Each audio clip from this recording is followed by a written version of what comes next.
Dan kowe iki sinau nunggangi. Aja sinau ditunggangi lah. Sekarang ini kan sing marake bangsa Indonesia ditunggangi wong sak donya, kuwi lak mergo ana negara to. Nek ora ana negara lak ora kaya ngene iki. Setiap orang menjadi tidak berdaulat karena kedaulatan ada di tangan pemerintah. Setiap orang tidak punya kedaulatan sekarang. Bahkan milih pemimpin pun Anda tidak berdaulat. Dipilihkan loro kowe kon milih siji. Kuwi dudu kedaulatan kuwi. Nek kedaulatan ya mlebu pasar sak karepmu tuku panganan apa kan begitu. Jadi kita ini gara-gara ada negara kehilangan kedaulatan, kehilangan keutuhan sebagai manusia, kehilangan persatuan sebagai masyarakat, kehilangan akal sehat, kehilangan martabat. Jadi negara ini membuat kita hancur sebagai manusia.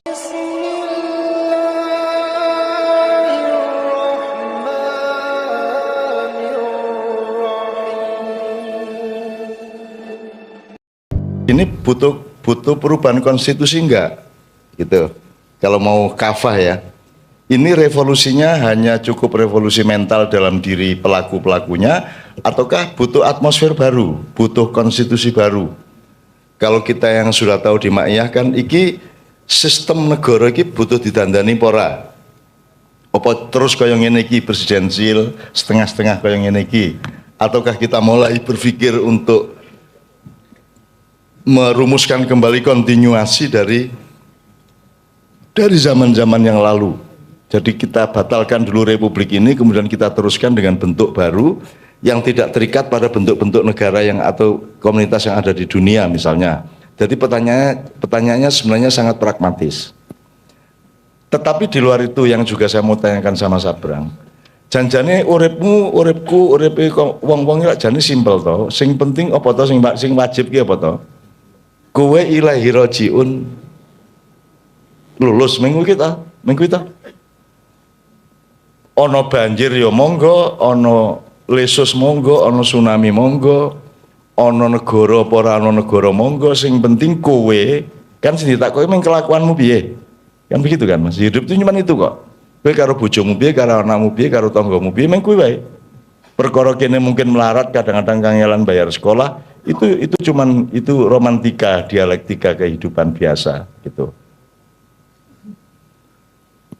Itu kan yang wajib seperti cuman gampang kok, asal kue beres karo Gusti Allah kan wis selesai masalah. Cuman sekarang ini kita kan dibebani Indonesia, dibebani negara. Ngopo to urip dadak nganggo negara barang sehingga kalau ngambil keputusan apa-apa itu kudu kompak antarane wong Sabang nganti Merauke sing jumlahe atusan yuta. Gitu. Nek upama kerajaan kan keputusan itu tidak seruwet itu. Nek pas ono raja sing apik wis langsung dhek dawuh selesai masalah. Kalau sekarang kan milih lurah wae kudu pilkades. Coba. Di satu pihak kita disuruh pilih lurah dengan cara modern, di lain pihak tiba-tiba lurah boleh orang lain dari luar desa itu, kan begitu.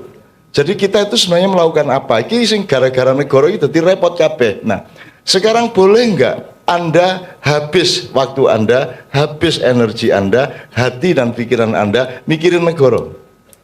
Mongko wajib awake dhewe iki mung sederhana. Sing penting kowe rabi, tenanan nyambut gawe, ngibadah ya lumayan kan gitu kan. Cuman itu tok kok, hidup itu sangat sederhana. Dan itu yang saya lakukan ya cuman itu kok. Saya kan tidak punya libido macam-macam lah. Ya syahwat politik maupun syahwat yang lain-lain. Ada seorang pemimpin negara yang dulu sampai umur 50 tahun ke atas itu minta disuntik obat kuat terus oleh dokternya. Sampai akhirnya dokternya keberatan. Nanti Bapak umur 60 ke atas bisa hancur-hancuran kalau begini terus. Tugas saya sebagai dokter adalah menjaga kesehatan Bapak, bukan menghancurkan kesehatan Bapak. Nanti setelah dia setelah umur 60 ke atas baru beliau sadar, wah ya yang aku biyen melu kowe nganut kowe aku ora banget aku lara kaya ngene ya seterusnya ya. Nah, teman-teman sekalian, ini kan kita jadi repot karena negara. Gitu loh. Nah, saiki nek awake dhewe ngurusin negara, posisi kita kan sudah jelas. Kejaba kowe dadi pejabat, dikasih mandat legalitas, gaji dan fasilitas, baru Anda wajib. Nah, nek kowe lah ora. Gitu loh. Kowe ya kejaba sing iya ya, tapi kan rata-rata kan ora umumnya. Kowe ora dadi apa-apa, dianggap ya ora. Njur kowe saiki kudu mikir negara semono gedene kan gitu. Nah, itu kan boleh nggak itu merusak hidup kita? Boleh nggak Indonesia merusak hidupmu? Kan begitu. Loh, wong kowe ya ora kewajiban apa-apa. Kewajiban kuwi pokoke innalillahi wa inna ilaihi rajiun mengko tok. Kan itu. Itu yang saya tanyakan, Brang. Bagaimana orang Ma'iyah menyikapi itu? Nyuwun sewu sedikit. Makanya kemarin Kiai Kanjeng saya minta untuk salah satu dolanannya itu jaranan. Yang jaran teji gitu ya. Lu kok jaranan apa kok cah cilik diwuri jaran ben kowe iki sinau nunggangi. Aja sinau ditunggangi lah. Sekarang ini kan sing marake bangsa Indonesia ditunggangi wong sak donya, kuwi lak mergo negara to. Nek ora ana negara lak ora kaya ngene iki. Setiap orang menjadi tidak berdaulat karena kedaulatan ada di tangan pemerintah. Setiap orang tidak punya kedaulatan sekarang. Bahkan milih pemimpin pun Anda tidak berdaulat. Dipilihkan loro kowe kon milih siji. Kuwi dudu kedaulatan kuwi. Nek kedaulatan ya mlebu pasar sak karepmu tuku panganan apa kan begitu. Jadi kita ini gara-gara ada negara kehilangan kedaulatan, kehilangan keutuhan sebagai manusia, kehilangan persatuan sebagai masyarakat, kehilangan akal sehat, kehilangan martabat. Jadi negara ini membuat kita hancur sebagai manusia. Makanya Totok dulu usul apa Tok? Keruntuhan manusia. Jadi yang runtuh sekarang itu manusia. Gitu loh. Karena tidak dikenal manusia, yang dikenal itu presiden, pengusaha, caleg, gitu ya. Kamu namamu siapa? Cuma gitu Tok. Tapi manusia tidak dikenal dan tidak diperhatikan oleh wilayah apapun saja. Dunia pendidikan tidak peduli sama manusia. Pokoknya bocah apal Quran, bocah iso iki, nggak skripsi, ngono tok. Dia tidak diperhatikan kepribadiannya, tidak diperhatikan dirinya itu siapa, tidak dipandu untuk menemukan apa alladzina nasullah wa ansahum anfusahum dan seterusnya, tidak diperhatikan. Dunia agama yang seharusnya paling canggih dan mendapatkan supply dari Allah, cara-cara untuk memanusiakan manusia agar supaya manusia menemukan dirinya, juga tidak memanusiakan manusia. Manusia itu hanya disebut musyrik, kafir, sunnah, syiah, NU, Muhammadiyah. Orang ono sing menungso, orang ono sing ono NU, HTI, ngono ta? Piye ta kuwi? Kewan apa kuwi kabeh? Itu makhluk apaan itu? Kuwi lak mung gedhok karo sega kebuli mau. Lah parine ndi parine? Padinya mana? Padi dirimu itu mana? Nah ini yang dihancurkan negara. Kowe ora ngerti kesengsaraanku benisuk ben sore, bendino ganti kutha nunggang pesawat, terus diperiksa sabuke kon nyopot. Gunting dirampas. Dan ora ana gunane MH Nun Najib Mbah Nun Cak Nun ora ana gunane. Ngerti yo aku ngambung tangan tetep nerampas gunting coba. Kuwi nek menungso lak ora kaya ngono kuwi to. Nek menungso kan duwe pikiran bakal sehat. Wong aku bar kok ambung tanganku kok takoni identitasku iki lho. Kita bisa. Ada ID-nya Cak. Lho piye to? Lah aku iki sapa sing kok Cak iki sapa? Lagi menungso iki wis kelangan pol wisan. Wis ilang pol. Sak utek-uteke. Ya piye kuwi? Sudah defisit total. Dari martabatnya, akal sehatnya, melaksanakan peraturan tidak tahu hulunya, tidak tahu hilirnya, tidak tahu asal usulnya, tidak tahu kenapa harus ada peraturan dan tidak tahu tujuannya. Kowe meriksa wong lek nek kowe urung ngerti wong kuwi sapa, nek kowe wis ngerti wong kuwi sapa dan sudah membuktikan sekian lama bahwa dia tidak berbahaya, ya kudune kok percayano. Kowe ora perlu negara, kuwi mbok-mbok dodolan sego ning warung kowe ngerti. Nek kowe bendina rono ya wis ora mesti gari nyatet ning bon kuwi to. Orang ya setiap orang diawasi ya ora. Semakin modern, semakin kita tidak kenal manusia, maka kita tidak pernah percaya kepada manusia. Kan gitu. Begitu nek wis modern kampusnya gawe kantin antri ngono kae, njur kowe njupuk panganan bayar sik lagi mangan kan ngono. Nek ning warung kan mangan sak kemengmu, bayare keri, dan dia tidak ngawasi kowe njupuk kerupuk piro, karena fakta warung itu tidak hanya ekonomi, ada fakta budaya, ada fakta kepercayaan, ada fakta kemanusiaan, ada fakta bebrayan, ada fakta macam-macam. Kalaupun dia ditipu, dia masih punya Tuhan, dia masih punya ngunduh wong pakarti, masih punya kualat, masih punya faman ya'mal mithqala dzarratin khairan wa syarran yarah, dan seterusnya. Ada faktor yang lain di dalam wong saiki lak ora dodolan adalah ekonomi, adalah uang, adalah itu pun dipersempit, dodolan adalah ekonomi, ekonomi adalah uang, uang adalah badi. Coba. Ora rugi wae nyebut rugi. Wah mau ono duit ning dalan ora tak jupuk rugi aku. Rugi apa kowe? Kok rugi iki lho? Rugi nek kowe kelangan duit. Iki piye to iki? Jadi kowe bab rugi wae ora mudeng wong saiki, Bro. Dan ini semua gara-gara negara. Keraton gagal gawe negara apa meneh. Gitu loh. Kalau raja dia elek kok angger raja feodal ngene-ngene. Itu karena apa? Karena orang modern tidak punya mekanisme untuk saling percaya satu sama lain. Maka tidak mungkin ada raja yang dilantik untuk dipercaya. Dulu kenapa ada raja? Karena rakyatnya percaya. Meskipun banyak raja yang tidak bisa dipercaya. Tetapi ada manusianya gitu loh. Jek ono urusan percaya. Saiki sapa wae ra dipercaya kok. Siapapun tidak dipercaya sekarang. Karena memang akhirnya siapapun tidak bisa dipercaya. Coba gunting cilik lho meng tinggal iki lho Mas. Kuwi dirampas. Aku kondo le, tak ngandani ya. Aku nek arep mateni kowe, kuwi ora perlu gunting, aku meng mandeng kowe mati. Mripatku arep kok rampas, arep kok selagi kotak apa piye? Piye to kuwi karepmu? Kuwi aturan opo? Kuwi gunting dirampas, sabuk dicopot.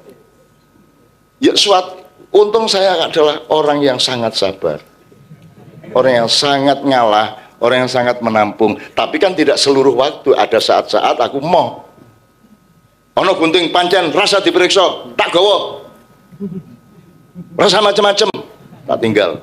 Nggih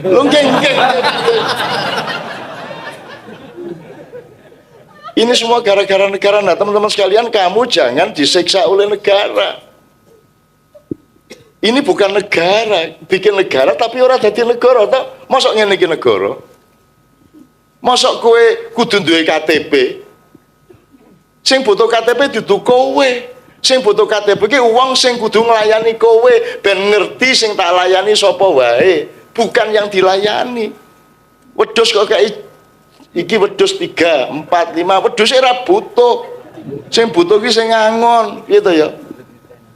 Jadi kudune pemerintah kuwi tugas ngurusi kowe, wong dhek dibayar kayak omah, kayak duit, kayak fasilitas ya toh, kayak SPJ. Kae sing kudune ngeterke KTP-mu ning omah. Begitu anakmu lahir kowe gari telepon, Pak, gini.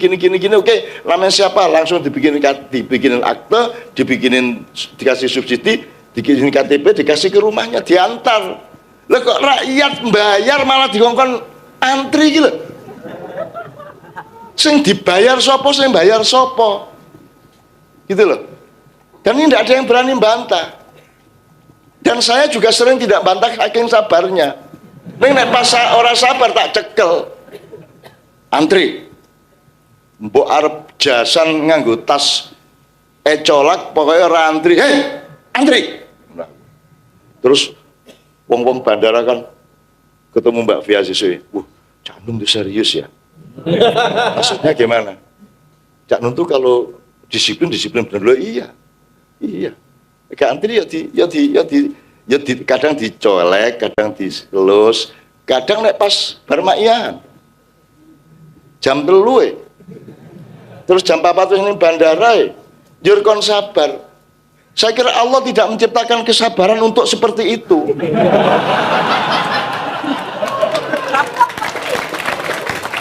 Ada momentum dan konteks untuk sabar diterapkan. Tidak semua hal kita harus sabar, gitu ya. Gelas dipecah terus, ora iso sabar terus.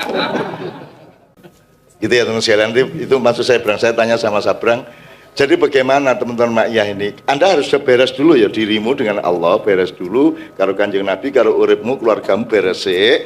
Bar kuwi nek kowe arep sedekah nang negara, sing cilik-cilik kan gampang, nek sedekah nang sesama manusia kan mudah, Mas. Tukang parkir kok tambahi, mengono tak gampang, warung kok tinggali kan. Nek sedekah aslinya kan gampang. Cuman sedekah kepada Indonesia kan ruwete ora karu-karuan. Sukar sekali. Engkau ngomong ngene lho kudune jare anu radikalis. Piye to iki? Iki jadi untuk Anda pribadi gitu itu. Kewajibanmu sudah jelas sama Allah itu beres dulu, baru sedekah kepada negara. Nah malam ini, nek kita harus sedekah secara nasional kepada negara, itu hitungannya piye? Akan kita lakukan atau tidak tahu juga. Sebenarnya malam hari ini kita akan punya tamu yang konteksnya sebenarnya ini, cuman beliau tiba-tiba istrinya sakit. Karena kita akan hitung-hitungan keuangan nasional, kita akan hitung-hitungan beneran. Aku lah ramu deng duit. Ngelbokke kartu nang ATM warawani. Moh aku dinggo ndak mlebu njur rasa njupuk. Njur tak. Soalnya aku nek nang Amerika biyen tuku rokok kok ora metu rokoke, noleh-noleh aku. Dolek watu. Pecah. Ono sepur kok aku diperlakukan ora apik. Nek kuwi tempat duduknya yang pakai karet dan apa tak sileti.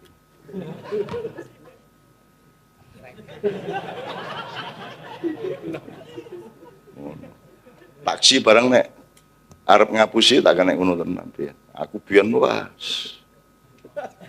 Akhirnya dibales. Numpak taksi. Welek taksi ini bocor.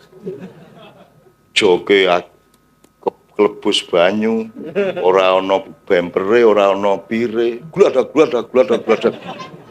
Jam 3 bengi ning Jakarta bar rekaman karo Kiai Kanjeng. Supir ngawur nyetir, terus akhirnya Andi yang ngawal saya. Mas, hati-hati nyupir. Kamu tahu nggak bahwa siapa ini? Tahu. Siapa tahu-tahu? Jajah Handika. Dobol.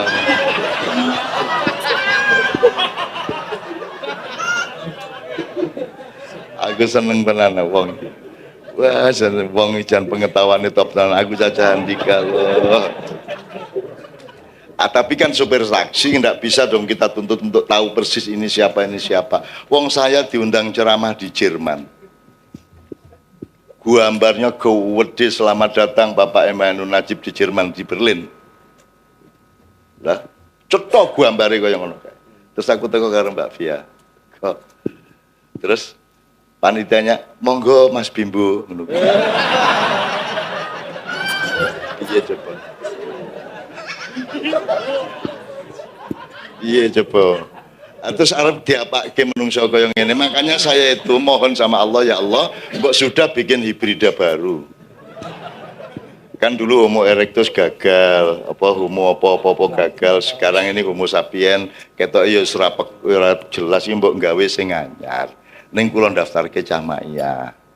Jadi nanti kalau ada kehidupan baru, ada makhluk baru, manusia baru, Anda diwujudkan dan dijilmakan kembali menjadi bagian dari makhluk yang baru itu karena Anda sudah lebih siap memimpin masa depan.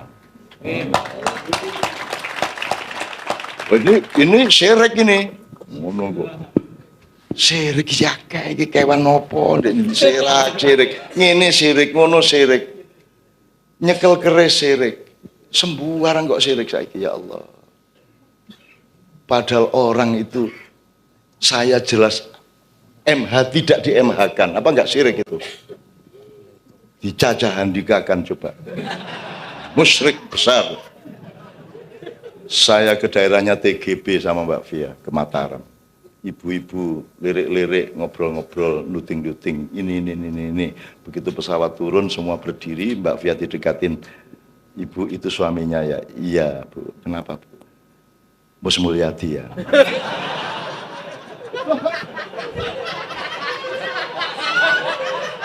Terus Mbak Via jawab, yes. Wis. Asarep diapake brang menungso kaya ngene iki brang ya wis lah asarep mulane anak-anakku semua bangunlah kemanusiaanmu, sadarlah dirimu, kenalilah kelengkapan-kelengkapanmu ya. Itu yang disebut sabrang inklusif. Kamu itu tidak eksklusif.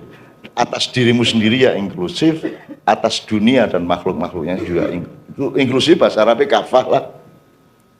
Kata sabrang tadi, kalau kamu memang liberal, ya, apalagi terus nganggu Islam liberal, ya kamu tidak akan menolak siapapun. Karena kamu punya cara, kamu adalah dalang, kamu adalah ilmuwan, kamu adalah ahli kebijaksanaan yang bisa memperlakukan siapapun dengan cara yang bermacam-macam. Orang kurang lakon jenenge dalang. Nek saiki kanca-kanca kan lebih banyak menolak daripada menerima. Kae ngene, kae HTI kae. Kan gitu. Nah di Maiyah kan sangat inklusif. Sopo wae. Betul-betul sopo wae. Dan itu kan orang semakin lama semakin tahu di mana-mana.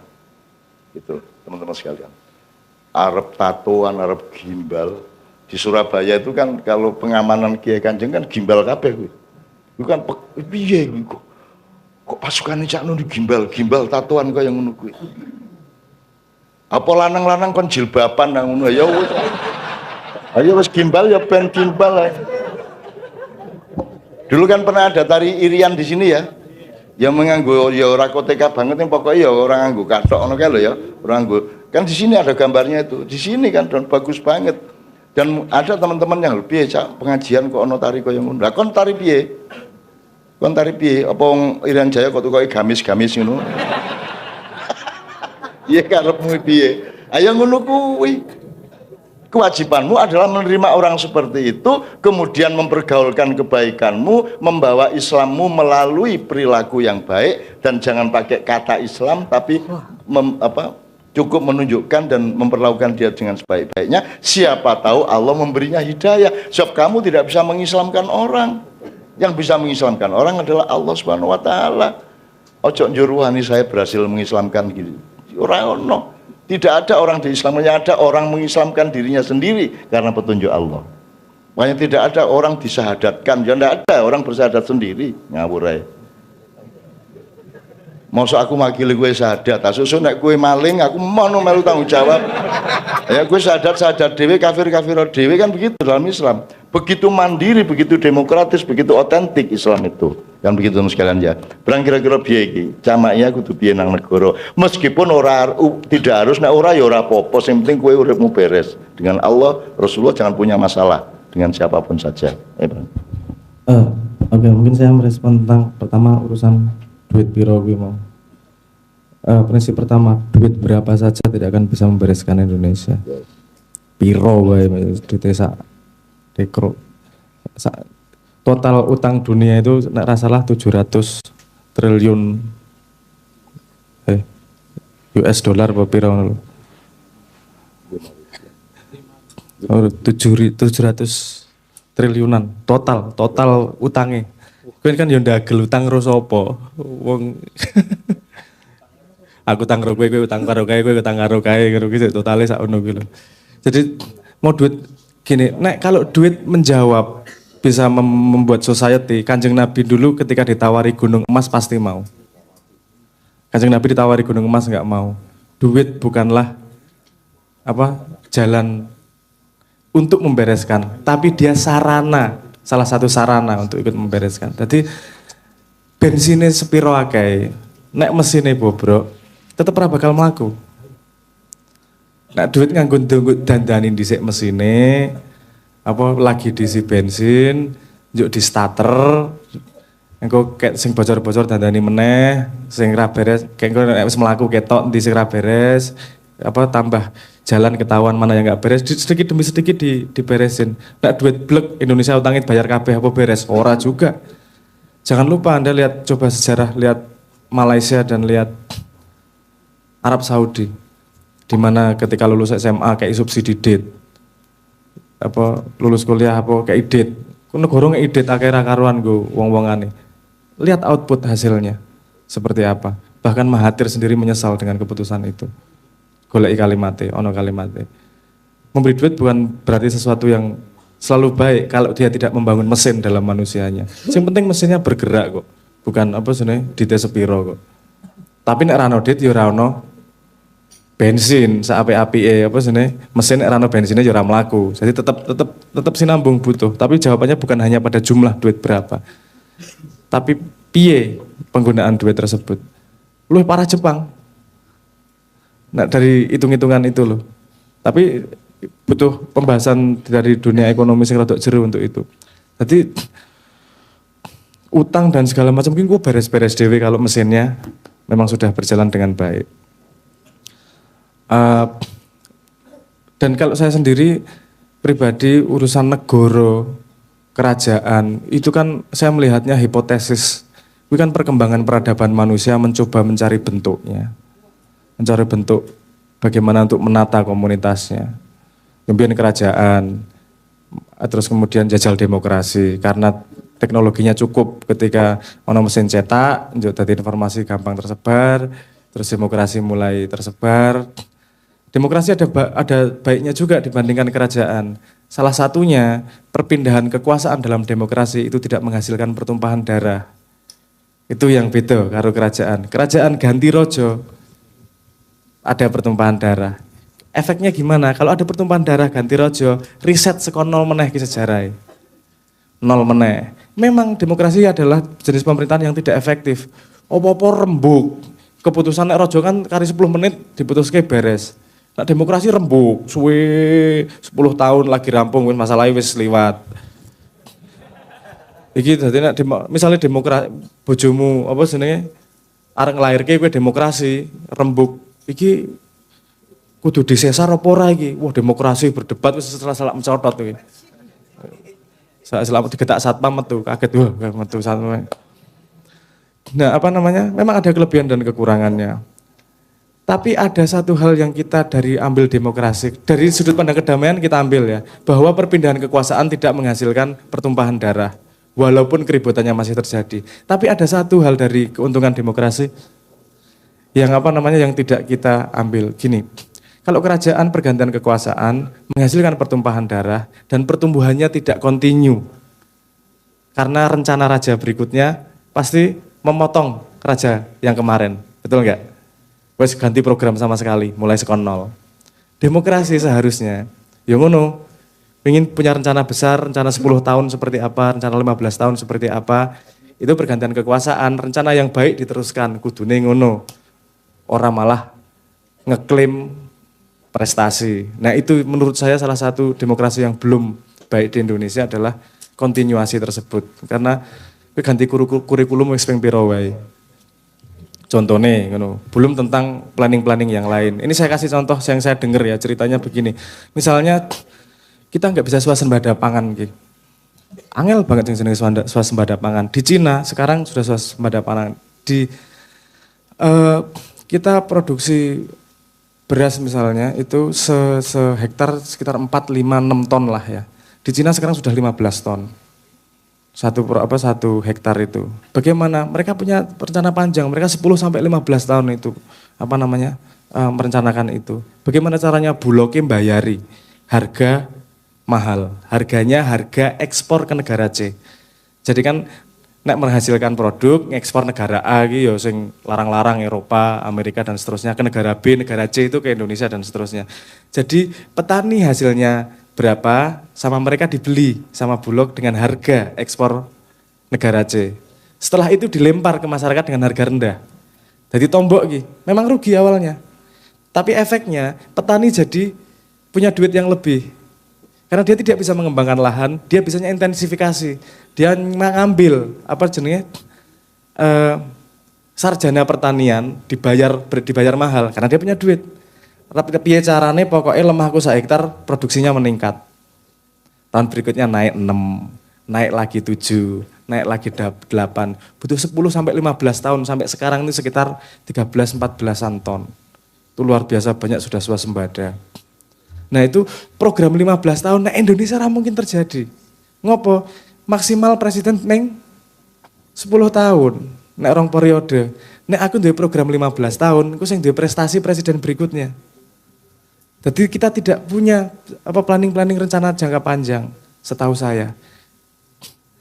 Pak, karena ada resiko tersebut, nah aku planning rencana 15 tahun lagi gini, 20 tahun lagi begini. Iya nek presidenin terus berikutnya neruske. Nek ora. Nek neruske engko diklaim dadi apa jenenge? Dadi prestasinya dia. Aku iso ngeki contoh misalnya sekarang prestasi apa-apa mana yang klaim mana yang bener, nah aku iso nyebut kene ya ora penak lah, kuwi urusan politik aku gak melu-melu lah. Tapi itu memang salah satu budaya yang masih kita cuaca yang sangat tidak baik itu tadi. Sehingga negara tidak punya planning panjang ki yo arep piye. Negara kok planningnya 5 tahunan. Seorang presiden sepemahaman saya dia harus punya planning paling enggak 25 tahun dia mau ngapain. Negara iki aku bangun iki saiki 20 tahun ning ndi ardati apa.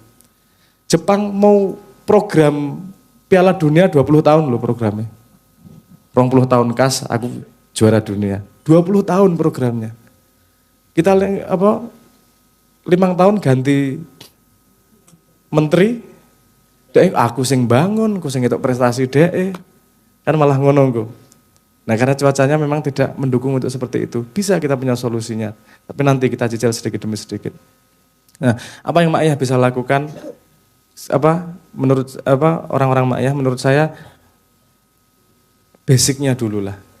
Basicnya dulu seperti Mbah Nun tadi bilang, wajibnya kan dewe dadi menungso kuwi. Jangan lupa, yang namanya ekosistem itu terdiri dari makhluk-makhluknya. Nah ekosistem manusia terdiri dari orang-orangnya. Dari segi besar ekosistem, kalau ada satu rumah kaca, sekelompok orang yang memang sudah membangun cuaca yang baik, itu juga efeknya tidak bisa kita bayangkan berikutnya seperti apa. Jangan menganggap sesuatu itu kecil hanya karena kita tidak bisa melihat hasilnya. Iso wae kowe nandur jati sing panen anakmu iso. Jangan menganggap tidak berprestasi karena ketika kita tidak menanam yurano sing panen kuwi. Jadi melakukan hal seperti yang sekarang kita lakukan menurut saya itu sudah sangat membantu. Nanti kita cicil sedikit demi sedikit. Tidak ada silver bullet, tidak ada satu jawaban untuk menjawab Indonesia yang sekompleks ini. Sidik-sidik, satu baut demi satu baut. Neng nek dhewe gelem nglakoni satu baut demi satu baut, lama-lama mesin itu akan menjadi baik dan Indonesia akan menjadi lebih maju. Ngono wae paling. Oke, teman-teman sekalian, ini Kiai Kanjeng berkewajiban untuk segera ke Sidoarjo karena mereka akan ke 3 kota besok, Sidoarjo, Gresik, Surabaya. Sehingga untuk masalah teknis mereka hanya bisa 1 nomor lagi kalau masih tersisa para playernya, 1 nomor lagi. Kemudian kita persilahkan mereka ngikuti alat jenenge yo pengamen ya. Kita tetap berprihatin dan ikut berempati kepada Pak Nevi ya, sudah pulang ya, karena beliau ditinggal oleh istri tercinta, oleh ibunya, anak-anaknya. Mudah-mudahan Pak Nevi diberi kekuatan, diberi kesehatan. Saya tidak tahu apakah perlu diberi istri yang baru oleh Allah apa tidak, saya tidak ikut mengambil keputusan. Tapi pokoknya ya Pak Nevi sekarang di luar kehilangan istrinya, Pak Nevi bisa menjadi lebih konsentrasi ke Kiai Kanjeng dan besok juga ikut tur. Ini nanti langsung dia tidak pulang tapi langsung ke Kadipiro untuk berangkat ke Surabaya. Karena kalau pulang juga tidak ada yang menunggunya. Gitu. Teman-teman sekalian, yang ingin kesiko bahasa Indonesia. Ya sembuh. Saya bukan ini bukan riak, bukan sombong, bukan takabur, bukan apa ya. Tapi kalau kita mempelajari secara objektif,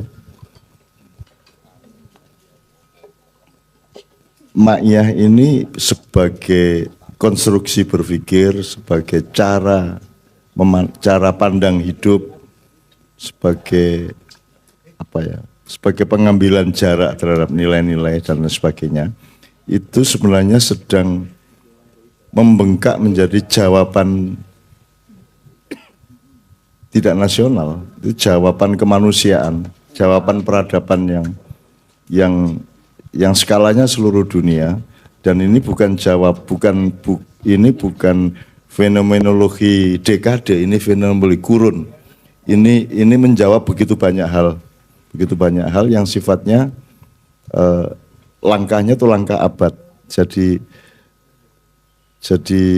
saya betul-betul ingin melihat ke depannya bagaimana teman-teman Maya ini. Iki Anda tahu itu bukan milik saya. Ini Allah mengantarkannya dengan petugas-petugasnya kepada Anda semua. Masalahnya adalah apakah dunia butuh jawaban, apakah dunia ini butuh sembuh, apakah dunia ini butuh kemaslahatan, kan itu masalahnya. Kalau soal nilai, kalau soal ketepatan, akurasi, keluasan atau apapun itu, kita oleh Allah ditunjukkan betul-betul begitu banyak sekali jawaban-jawaban yang bisa kita transformasikan dari Allah kepada dunia yang bisa sangat banyak menjawab. Yang sekarang ini kan mandek-dek ya, tidak berani berubah, tidak berani berpikir lain, tidak berani punya pamrih lain, tidak berani punya tujuan lain kecuali materialisme, kapitalisme. Dan Mas Toto tadi bilang nggak ada orang anti Pancasila di seluruh dunia, karena hanya orang aneh kalau dia anti keadilan sosial bagi seluruh umat manusia dan rakyat Indonesia. Nek wong Indonesia iki wong melarat we gelem sengsara ya gelem apa meneh kok dikon keadilan sosial mesti seneng banget. Jadi ndak ada anti Pancasila. Jadi Anda jangan ditunggangi oleh hoak-hoak intelektual, oleh hoak-hoak terminologi atau kata-kata yang bertebaran di medsos, di media, di televisi, di mana-mana yang semuanya sebenarnya sedang menunggangi Anda supaya Anda menjadi bangsa jajahan yang dikempongi, dibodoh-bodohkan terus-menerus. Makanya sering dolanan jaranan, mulai sesuk golek pring ya. Tinggo jaranan ben kowe terbiasa nunggang jaran sebab iki jaran dunia iki larat, kowe tidak-tidak. Nah, kowe saiki kudu mencolot nunggang jaran. Menunggangi dalam arti positif. Mentakaburi, Pak Muzamil, tolong nanti dijelaskan. Takabur itu Allah yang lebih besar dari segala macam. Nah, saya selalu mengatakan takabur kepada manusia tidak boleh, takabur kepada sama makhluk tidak boleh. Tapi saya kira kita wajib takabur kepada masalah kita. Kita harus lebih besar dari masalah kita. Anda harus lebih besar dari sakit Anda harus lebih besar dari problem-problem Anda. Itu namanya mutakabir. Anda boleh, bahkan wajib bertakabur untuk supaya Anda harus lebih besar dari masalah-masalah yang menimpa Anda. Dan itu bisa, karena manusia bersifat sangat dinamis. Bahkan puasa saja itu, Anda tahu kan produknya kan la'allakum tattaqun, bukan bukan litakunu muttaqin. Kalau puasa menjadikan engkau menjadi manusia yang bertakwa, itu bahasa Arabnya litakunu muttaqin, kan gitu. Tapi bahasanya di Quran enggak gitu, la'allakum tattaqun. Ini sangat dinamis, siapa tahu kamu bisa menjadi lebih bertakwa. Bukan karena puasa kamu pasti menjadi bertakwa. Karena puasa itu hanya salah satu sarana, ada banyak tarikot-tarikot lain di luar puasa teknis yang harus Anda lakukan secara mental, rohani, akal pikiran dan seterusnya. Oke. Selanjutnya mungkin Pak Muzamil, kita nantikan tausiahnya. Baik, terima kasih. Tadi Mas Abrang kan menyatakan inklusif gitu ya. Inklusif itu kalau dalam bahasa Arab Mas Abrang jami gitu ya. Jadi itu termasuk Asmaul Husna. Asmaul Husna itu al-jami. Artinya menghimpun gitu ya. Inklusif itu menghimpun berbagai segi gitu ya. Nah, saya kira teman-teman Ma'iyah gitu ya, seperti yang sering disampaikan oleh beliau Bahnon gitu ya. Kita itu jangan jadi perabot, tapi menjadi ruang. Gitu ya. Jadi inklusif itu bisa dilakukan, sikap inklusifistik itu bisa dilakukan kalau kita menjadi ruang. Gitu ya. Jadi kita bisa menampung, bisa menghimpun semua kekuatan. Karena sekarang persoalan yang sedang kita hadapi, ini Islam itu kan sedang digerogoti dari dalam oleh ormas Islam sendiri. Yang mana ormas Islam sendiri itu sedang cakar-cakaran satu sama lain, sama-sama rebutan bendera, gitu ya. kata satunya aku yang paling apik, kata satunya paling apik. Gak ada ormas Islam sekarang yang mencoba menghimpun kelompok yang lain. Yang ada tuh menghancurkan yang lain. Gitu ya. Seperti contoh ya, Hizbut Tahrir. Hizbut Tahrir itu idenya kan besar, menyatukan orang sedunia, coba bayangkan. Tapi eksklusif ya gak bisa. Bagaimana kelompok yang eksklusif menggagas gagasan mau menghimpun orang sedunia? Gitu. Ya gak bisa, maka Hizbut Tahrir akhirnya ditolak di mana-mana. Gitu. Sebenarnya Ma'iyah ini yang bisa sebetulnya. Gitu. Karena menjadi ruang Ma'iyah. Gitu. Ini kan Anda ada yang NU kan? Ada yang Muhammadiyah. Ada yang Hizbut Tahrir juga kan? Nah iya. Ada yang apa lagi? MTA. Ada FPI kan ini? Ada kan? Ada FPI. Mesti ada, hanya gak mau ngaku. Ini gak mau kena. Nah ini namanya jami, apa? Jami, menghimpun. Nah Hizbut Tahrir, saya bukan apa ya, dia punya gagasan besar internasional, satu apa khilafah Islamiyah sedunia, gitu ya. Tapi dia eksklusif, gitu ya. Dia selalu mengangkat-ngangkat benderanya sendiri. Akhirnya tabrakan dengan bendera lain, nggak mungkin bisa dicapai. Maka dia tabrakan dengan kelompok yang lain. Nah, alhamdulillah Ma'iyah kan tidak melakukan itu. Dan Ma'iyah kan tidak akan pernah tabrakan. Karena Ma'iyah tidak menjadi perabot, tapi Ma'iyah menjadi ruang. Itu teman-teman semua saya kira sumbangsih Anda semua nanti kepada masa depan Islam, masa depan Indonesia. Gitu ya. Jadi kalau teman-teman Ma'iyah bisa menjaga ini, ayo.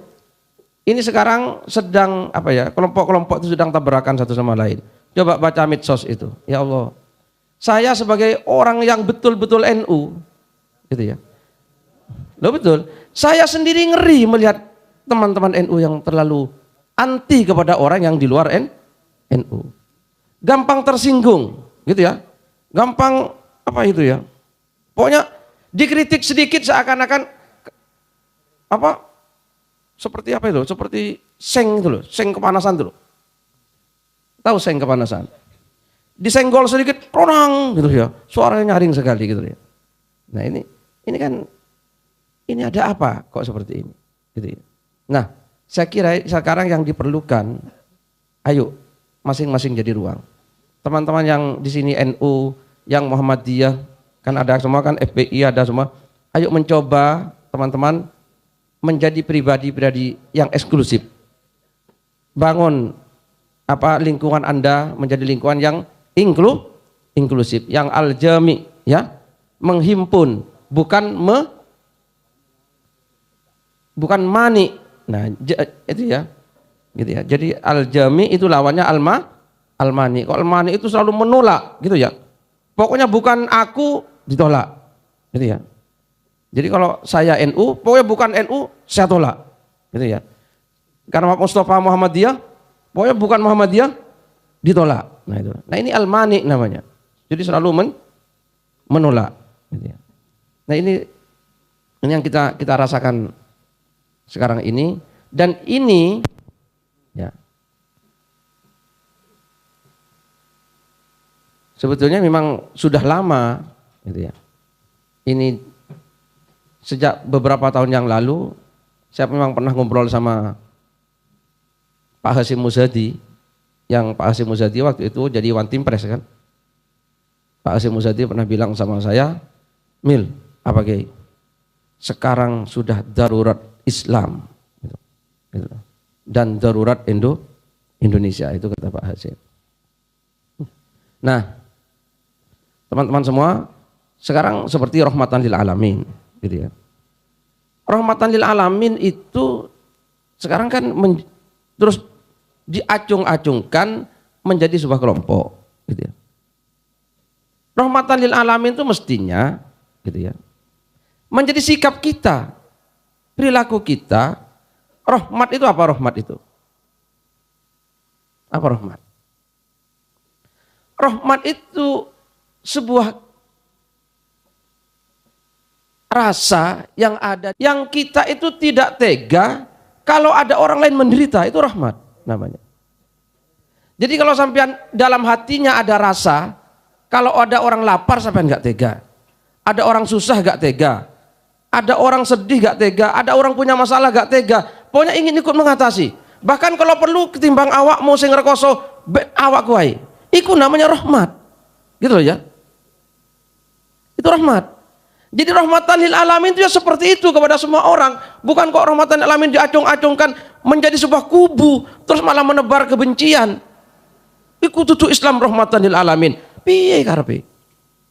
Tutu ngono kuwi rahmatan lil alamin. Rahmatan lil alamin itu diroso teng jero ati. Pokoke lek ana wong rekoso ora tegel. Gitu loh ya. Lek ana wong lapar ora tegel. Lek ana wong sengsara ora tegel. Itu berarti ada rahmat. Maka sampean kalau namanya rahmat, gak mungkin gemuk sampean, mesti kurus. Kecuali rahmat yang gemuk. Nah, iya. Wes itu ya. Itu rahmatin lil alamin seperti itu. Kalau sampean punya seperti itu, berarti sampean punya rahmat. Sampai sabda Rasulullah itu, sampai seekor kuda itu mengangkat kakinya khawatir menginjak anaknya karena rahmat yang ada dalam diri kuda itu. Nah, sekarang orang kan enggak. Jangankan mengangkat kaki, lihat perlu diida-ida. Lihat anak uang cilik diida-ida. Rahmat apanya? Itu kekejaman. Sampai kepada lawan pun kalau rahmat itu jangan sampai tahu Salahuddin Al-Ayyubi. Lawannya sakit, dia nyelinap di tengah kegelapan malam mengobati lawannya. Ya apa enggak? Itu rahmatan lil alamin. Gitu ya. Nah sekarang malah digolei. Iya. Ya apa enggak?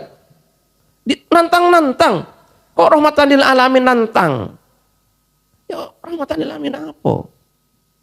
Jadi ayo itu rahmatan lil alamin seperti itu. Gitu ya. Nah ini sekarang yang mari yuk kita insya Allah teman-teman ma'iyah. Nah kenapa ini kok jadi seperti itu? Karena semuanya itu jadi perabot itu. Nah, maka ayo kita berbesar hati menjadi ruang. Dan itu yang diajarkan oleh beliau. Gitu ya. Terakhir, masalah takabur kepada masalah. Ya, jadi begini. Kan orang kalau punya masalah itu kan ingin selesai masalahnya. Kan itu ya. Nah, supaya masalah itu selesai kan orang harus tahu masalahnya. Ya apa enggak? Nah supaya orang tahu masalahnya kan harus diurai. Nah, orang bisa mengurai itu kalau berada di atasnya masalah. Kalau orang di dalam masalah kan nggak bisa mengurai. Karena pusing dan stres. Nah itu, jadi betul beliau. Jadi takabur kepada masalah itu harus. Artinya kalau ada masalah kita supaya berada di atas masalah. Di atas masalah itu bahasa Indonesia mungkin mengatasi masalah. Jadi mengatasi itu bukan apa? Berada di atasnya masalah. Karena kalau ada di atasnya, kita itu akan bisa mengurai. Kalau bisa mengurai, kita bisa menemukan, oh ini gitu. Jadi takabur kepada masalah itu hukumnya wajib. Maka teman-teman semua, kalau ada masalah, ayo takabur ya. Kepada masalahnya. Dalam arti berada di atas masalahnya, jangan di bawahnya. Nah Indonesia saya kira butuh para mutakabbirin gitu ya. Nah, ya, para mutakabbirin untuk bisa menyelesaikan persoalan Indonesia. Ya. Mungkin itu yang bisa saya sampaikan. Ya baik teman-teman, saya kira kita perlu buka sesi tanya jawab atau merespon, termasuk oleh teman-teman yang ada di atas juga boleh ikut mengemukakan responnya atas apa yang tadi sudah kita serap dari Mas Sabrang, dari Mbah Nun, dari Pak Muzamil. Saya persilahkan. Oh silakan. Siapa? Oke, jenengan. Oke, habis itu Pak Munir ya. Oke, silakan. Oke, matur nuwun. Assalamualaikum warahmatullahi wabarakatuh. Kembali lagi merespon apa yang tadi disampaikan Mas Sabrang kaitannya dengan ini sebenarnya sistem dan cuacanya yang salah sehingga tadi ada alternatif untuk membuat ekosistem baru dengan cuaca yang baru. Kalau kita lihat konteks Indonesia pada saat ini kan, ini sebenarnya ada kemiripan dengan kondisi Mekah pra Rasulullah hijrah pada saat itu. Jadi ada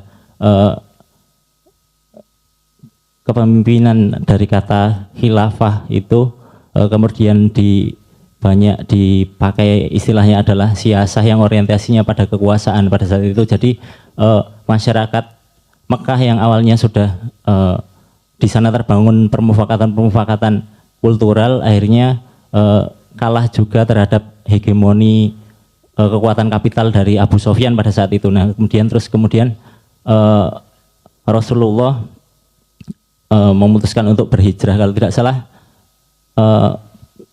hal itu tidak terjadi secara instan. Jadi kalau menurut Pak Mus itu, kalau untuk melakukan perubahan itu ada step-stepnya. Yang pertama itu internalisasi, dan itu sudah dilakukan oleh Rasulullah pasca menerima wahyu itu. Kemudian terjadi proses internalisasi, kemudian yang berikutnya adalah sosialisasi. Nah, hal ini saat ini sosialisasi ini yang tadi salah ditafsirkan menjadi publikasi itu, padahal sosialisasi di sini adalah melakukan interaksi membaur dengan masyarakat. Dan kalau tidak salah, mungkin nanti mohon koreksinya dari Yai Muzamil, sebelum Rasulullah memutuskan untuk berhijrah itu beberapa kali didatangi dari penduduk Yastrib sendiri pada saat itu meminta Rasulullah untuk datang ke sana. Dan ini juga temuan dari teman-teman NM. Ini ada kalau kita membaca buku-buku tentang tarikh Sirah Nabawiyah seperti itu, misalkan di Haikal dan lain sebagainya, ada kekosongan sejarah dari sejak Rasulullah usia 25 itu pasca menikah sampai usia kenabian di 40, usia 40 itu tidak begitu populer dibahas seperti itu. Nah kami coba ngoncek di situ menerka-nerka bahwa Rasulullah pada saat itu melakukan sosialisasi. Kan Rasulullah pada saat itu kan saudagar berdagang, jadi orang-orang yang di Yastrib pada saat itu sudah terinternalisasi nilai yang dibawa oleh Rasulullah, karena tadi yang disampaikan oleh Mbah Nun adalah sebuah masyarakat yang berlandaskan kepercayaan. Nah, pada saat itu kan Rasulullah sebelum memperoleh wahyu pun sudah bergelar Al-Amin, artinya sudah memang benar-benar dipercaya, sehingga pada saat itu ketika datang ke Yastrib yang di sana sangat heterogen dan banyak permasalahan, Rasulullah ke sana orientasinya tidak lagi kekuasaan, tapi menawarkan sebuah pola hidup baru, cara berpikir baru, yang di sana dengan cara membuat orientasinya pada permufakatan. Dan menurut Pak Mus juga setelah sosialisasi tahapannya adalah infrastrukturisasi. Di sana Rasulullah mulai membangun pasar dan lain sebagainya. Nah, mungkin yang bisa kita upayakan sebagai jamaah ma'iyah, kita anggaplah iki ceritanya kita sedang berhijrah. Kita kan sudah melakukan internalisasi dari nilai-nilai ma'iyah, kemudian selanjutnya kita bersosialisasi, yaitu mempererat pasduluran kita dengan saling menyengkuyung antara mungkin dari teman-teman antara simpul, antara jamaah dan lain sebagainya. Selanjutnya melakukan infrastrukturisasi, artinya kita menjadi entitas yang punya kedaulatan, baik itu di bidang pangan mungkin, kemudian di bidang ekonomi, agar orientasinya tidak untuk melawan negara, tidak untuk mengalahkan negara, tapi harapannya juga tidak bisa dikalahkan oleh negara seperti itu.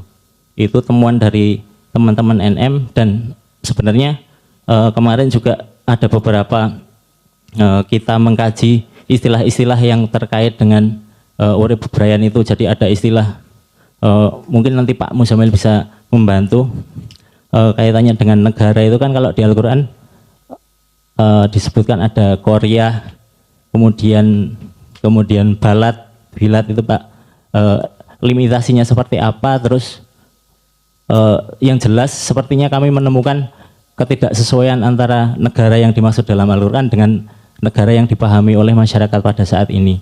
Itu kemudian harapannya setelah kita berhijrah, kita membangun Madinah, sopo ngerti kita ya besok bisa dapat Allah menghendaki kayak Fathul Makkah, Yo, alhamdulillah. Gitu aja. Mohon bantuannya Yai Muzamil. Matur nuwun. Ya, terima kasih Mas Heri atas respon dan pertanyaan yang terakhir. Saya juga ingin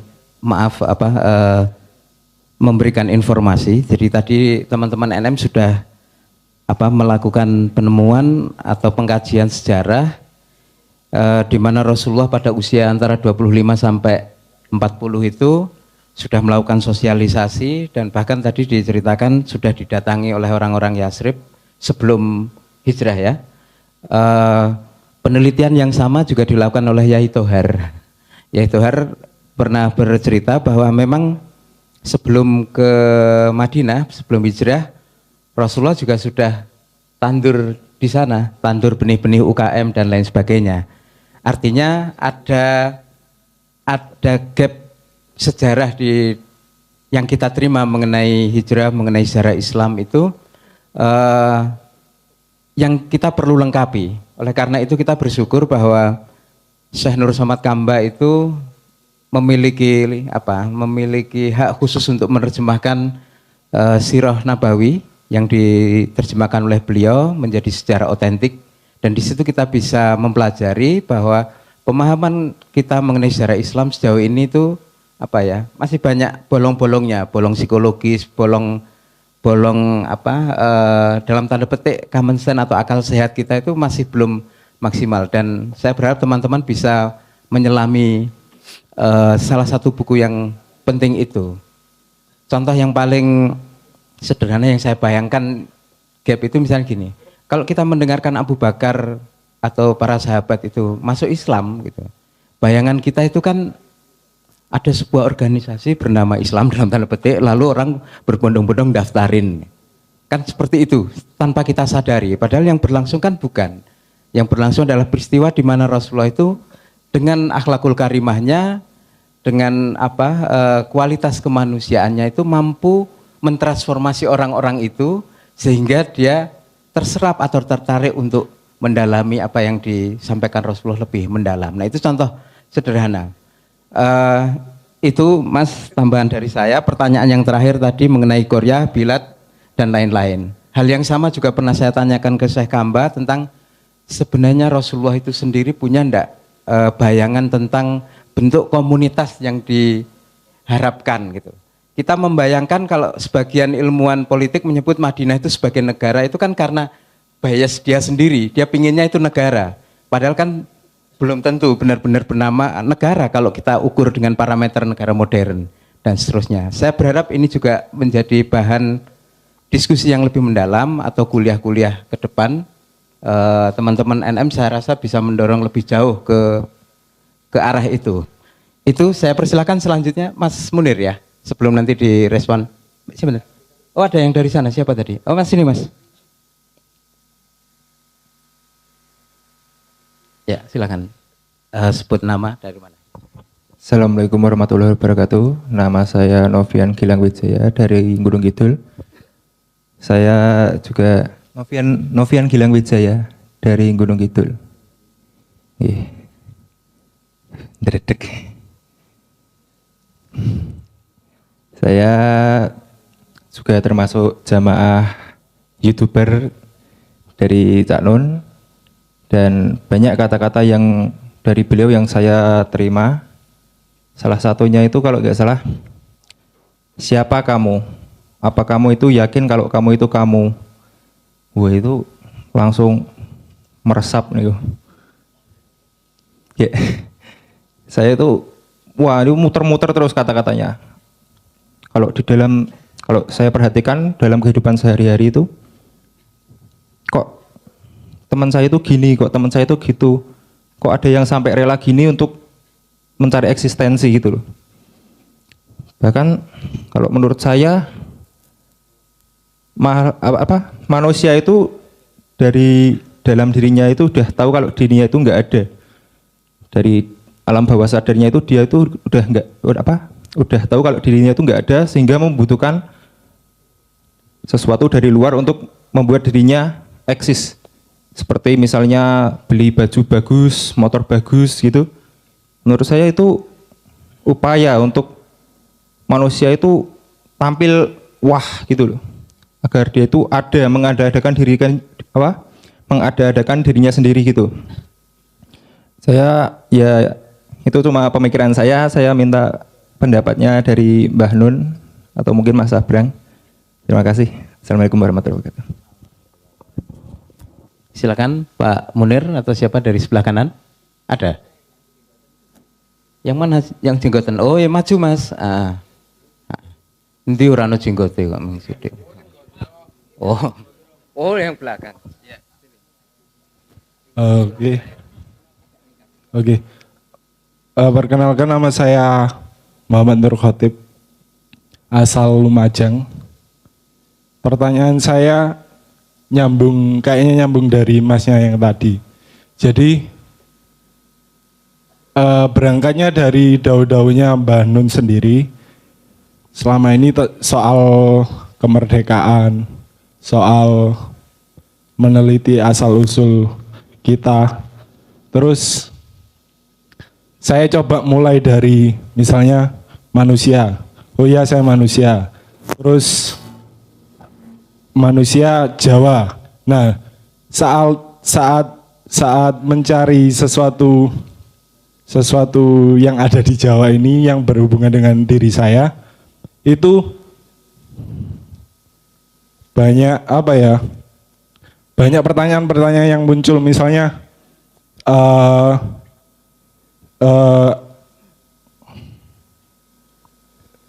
kok alih ya. Misalnya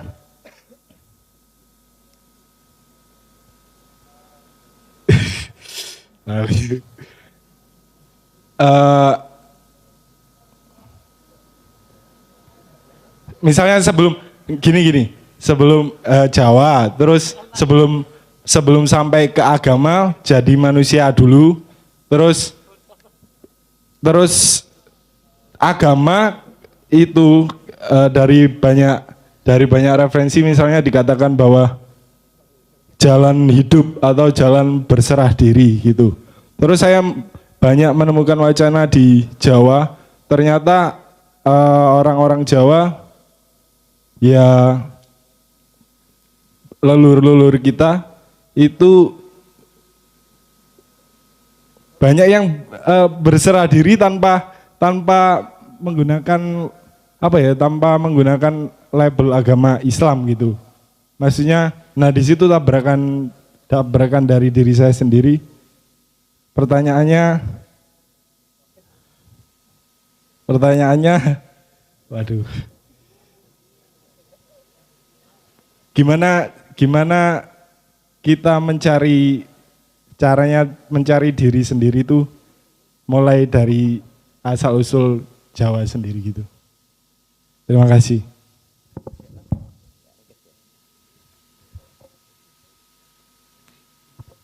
Bismillahirrahmanirrahim. Assalamualaikum warahmatullahi wabarakatuh.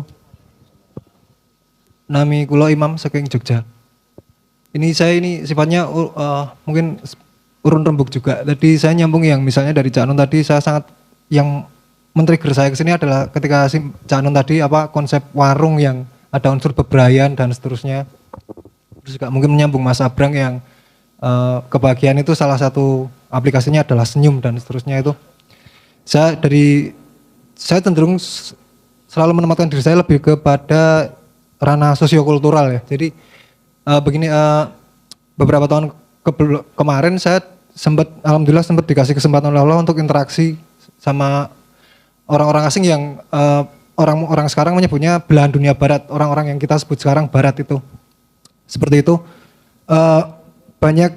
Maksud saya adalah ini saya temuan dari saya. Banyak temuan, tapi yang saya tergelik untuk membagi malam ini satu saja. Pernah saya pertajam dialog dengan sampelnya satu aja. Dia ini remaja dari Virginia, USA. Itu jadi dia pertukaran pelajar di SMA Kalasan kalau tidak salah, dan selama tinggal di sini itu dia mungkin kalau agak wow, kalau istilah anak-anak sekarang itu dia merasa wow bahwasanya kultur kita sopo aruh ini loh buat dia ini istimewa sekali, dan dia merasa kok dia secara lugu karena masih remaja ini anak, jadi bilangnya ke saya, kalian itu di mata saya seperti kayaknya kok satu sama lain sama saling kenal sekali gitu loh.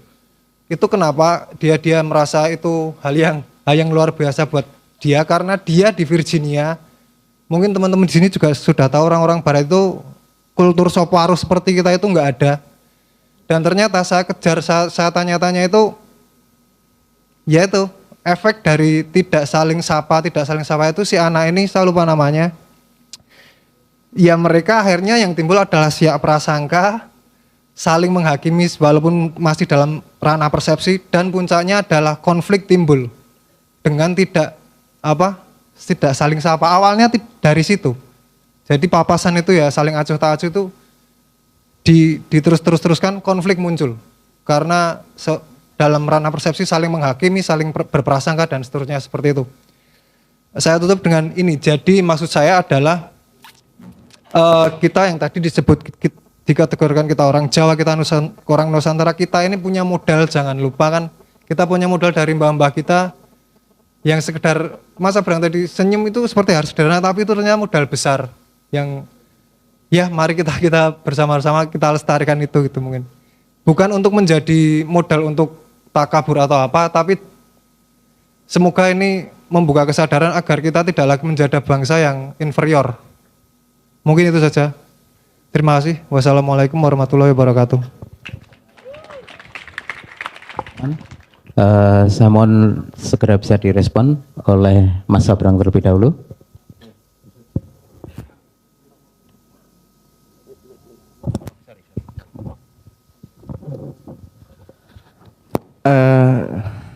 Gini, ada satu konsep yang perlu kita pahami bersama. Kita ini kakeane tontonan iki pahlawan-pahlawanan, perang-perangan. Jadi naluri kita berjuang ki urusane ngono kuwi lho, ngimpine gede-gede gitu loh. Apa sebenarnya harus gini, membuat gini, mendesain ini dan seterusnya. Padahal kita mendesain apapun yo angel, kowe ngongkon anakmu berbuat sesuatu ya ora iso kok arep mendesain terlalu banyak. Tapi ada mekanisme begini yang berjalan. Jadi ada dua hal yang pengen saya ceritakan sebagai kaki kuda-kudanya. Pertama, kalau ada peperangan, itu juga sampai terjadi sekarang. Kalau ada peperangan, musuhnya luka, itu tetap ditolongi karo PMI ra. Apa jenenge apa? Palang merah ra, tetap ditolongi walaupun musuh. Tetap ditulungi itu walaupun musuh. Walaupun sebenarnya dalam kepentingan perang itu sangat tidak membantu wong musuh kok. Wong wis apa jenenge luka ya pateni sisan apa piye wong jenenge musuh. Nah, karena di situ ada hierarki yang jelas. Sebelum melakukan sesuatu kepentingan apapun, sebelumnya ada nilai. Jadi apapun yang dilakukan itu melalui sebuah nilai tertentu. Nah, nilai ini penting banget. Uang tidak punya nilai, dia hanya punya kepentingan. Dia tidak akan keluar karakternya, dia tidak akan cetha dek ya opone kuwi. Jadi kabeh iki kudu ngliwati nilai dhisik. Nah, arep jelas. Jadi Kanjeng Nabi menurutku juga orang juga dengan sengaja membangun sebuah bendera Al-Amin enggak juga. Urusannya karena jelas nilainya dan dia melakukan apapun berdasarkan nilai utama itu. Entah itu kadang-kadang kok kalian nggak masuk akal ya, nulung musuh ini nggak masuk akal. Tapi nilai kemanusiaannya lebih penting daripada urusan menang kalahnya. Jadi mendahulukan nilai. Nah, ini meloncat yang kedua. Kenapa nilai itu sangat penting? Karena begini. Tak kayak contoh ada yang pernah melihara semut nggak? Oke, rada aneh ya melihara semut. Oke, ono sing tahu nonton semut ora? Semut kan sebuah society yang sangat-sangat ampuh toh, cerdas toh. Ono tentarane, ono division of labor, ono tentarane, ono pekerjane, ono ratune, ono sing tukang bertani barang, menumbuhkan jamur, nggawa panganan dan seterusnya. Anda tanya satu semut, ada yang punya konsep tentang society enggak? Ono pembagian kerja ngono ora? Rajane ono pembagian kerja kowe ngene, ono pemerintahane ngono ora? Tapi lihat, kepandaian society itu jauh lebih tinggi daripada intelligence society itu yang muncul. Itu jauh lebih tinggi dari intelijensi personalnya. Itu fenomena yang disebut sebagai emergence. Itu intelektual yang tidak muncul dari perseorangan. Itu intelektual yang muncul dari komunitas. Itu muncul sendiri, tidak ada yang mendesain satupun. Itu muncul sendiri. Mulanya sinau bareng menurut Simbah. Nah, itu jalannya gimana kok bisa gitu? Karena semut punya nilai. Nilai semut itu sederhana tok. Silaturahmi dan gelem ngelakoni. Bagaimana society itu bisa berjalan? Karena terjadi keseimbangan. Sepiro tentarane, sepiro pekerjaane, sepiro petanine. Mereka hanya patuh pada dua peraturan, silaturahmi dan gelem dadi. Semut setiap ketemu kancane lak salaman toh. Salaman. Anggapnya sepele, salaman toh. Tapi lihat, ketika dia coba hitungan, ketika dia kesalaman sekitar sama katakanlah 23 semut, dek ora ketemu tentara, dek dadi tentara. Dek salaman, kok ora tahu ketemu petani iki, dek dadi petani. Sehingga keseimbangan itu terjadi. Bagaimana mereka bisa menyeimbangkan, wong mereka nggak punya data statistik kok. Berapa jumlah tentara saat ini, sehingga berapa yang butuh jadi tentara, berapa petani saat ini, sehingga digeser dari petani pekerja menjadi petani, gak ono sing ngatur gitu. Mereka hanya ngikuti satu nilai, hanya ngikuti dua nilai. Salaman terus karo sapa sing ketemu, dan ketika salaman wong akeh kuwi ora ono satu division of labor, ono tentara misalnya, dia jadi tentara, berubah wes langsung pekerjaannya. Nah, hanya mengikuti dua peraturan itu terjadi kepandaian yang lebih tinggi. Yang satu semut pun tidak bisa memahami kepandaianku. Itu fenomena itu disebut sebagai emergence. Nah, menurutku Madinah itu orang juga didesain sistem pemerintahannya seperti ini, nanti ini gini, enggak seperti state country. Dan Kanjeng Nabi kan gagasannya bukan negara. Gagasannya menungso mengikuti sebuah nilai. Kenapa? Karena society itu mengikuti sebuah nilai tertentu, akan muncul sebuah penataan yang lebih tinggi intelektualnya daripada perorangannya tersebut. Yang orang-orang itu tadi tidak bisa membayangkan bagaimana menatanya. Hanya dengan mengikuti peraturan itu tok. Wis dikai contoh karo semut, wis dikai contoh karo lebah. Lebah yang ngono. Piye mereka bisa menemukan melayu mabur sembarangan ketemu kembang ngandani kancane yuk sapa sing melayu rono mereka hanya mengikuti peraturan nek lebah dengan peraturan jogetnya peraturan coron joget tidak enak mempelajari.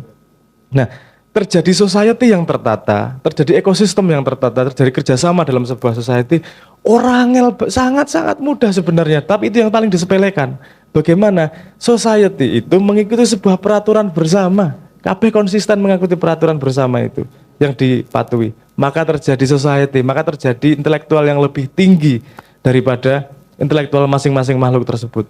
Itu emergence. Nah, aku nyebutnya itu pure intelligence. Aku nyebutnya itu intelligence Gusti Allah kuwi. Kenapa? Karena bukan ciptaan orang-orangnya ini. Itu terjadi dengan sendirinya, itu emergence, terjadi dengan sendirinya. Nah, bangun society, nek bayangane ngatur uang, wah, kowe ngatur siji bojomu, anakmu wae kangelan kok arep ngatur segitu banyak orang. Dan saya melihat Kanjeng Nabi menata sedemikian rupa itu tidak dengan kekerasan, maksudnya tidak dengan peraturan, tidak dengan konsep, neng ngajarke sebuah nilai yang kemudian diikuti bersama, kemudian emergence muncul society Madinah.